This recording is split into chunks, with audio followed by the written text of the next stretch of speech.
Kama kawaida tulivyoahidi kwamba ndugu watazamaji wa TV yetu online ambayo inajihusisha na vijana kwa ajili ya ujasiriamali, lakini pia tukikuwa tukichukua habari kutokana na vijana ambao wanakuwa wanajituma katika shughuli zao za kila siku. Leo nimetembelea maeneo ya Posta ambapo nimekutana na kijana mmoja ambaye yupo hapa, anaweza kajieleza, nitamuuliza maswali mawili matatu kwa ajili ya mjadala huu. Ndugu yangu, habari ya saizi? Salama sana. Si mimi sijui unaitwa bwana nani? Naitwa Baraka Kigoi. Ndio. Unajihusisha na shughuli gani? Mimi mfanya biashara mdogo mdogo. Ndio, biashara gani sasa? Saluni. Ndio. Kuna swala moja ambalo vijana wengi wamekuwa wakilaumu serikali kuhusiana na kazi.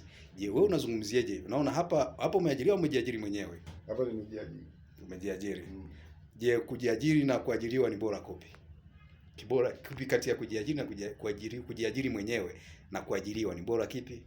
Hapo ni changamoto. Mimi naweza nikasema ni bora kujiajiri. Ndio. Sasa unazungumziaje vijana ambao wanakuwa wanalalamika, wanasema hawana mitaji ya wajiajiri, wanalaumu muda wote serikali?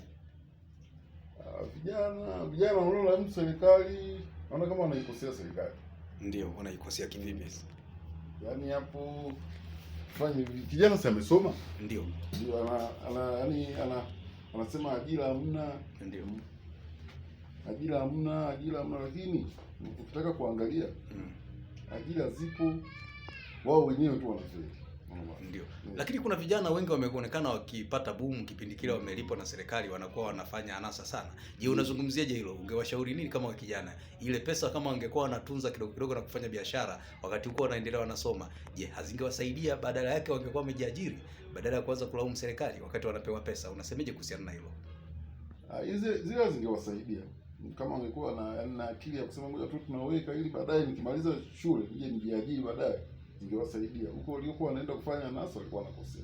Okay, asante sana Bwana Baraka. Lakini unasemeje labda kwa wadau ambapo upo, unaweza ukasema mawili matatu ili waweze kuja kuungisha kwenye ofisi yako na shughuli zako? Mimi nawaambia karibu sana, tupo Garden hapa, tunapatikana Garden. Labda unaweza kutaja namba yako ya simu, labda pengine wateja wanaweza kaja kwa kupitia mawasiliano yako kukupigia ili waweze kupata huduma yako. Unataja? Namba yangu ya simu ni 0710 ndio 11 ndio 61 ndio 66. Unaweza ukarudia tena hiyo namba? 0710 11 61 66. Okay, asante sana Bwana Baraka. Asante.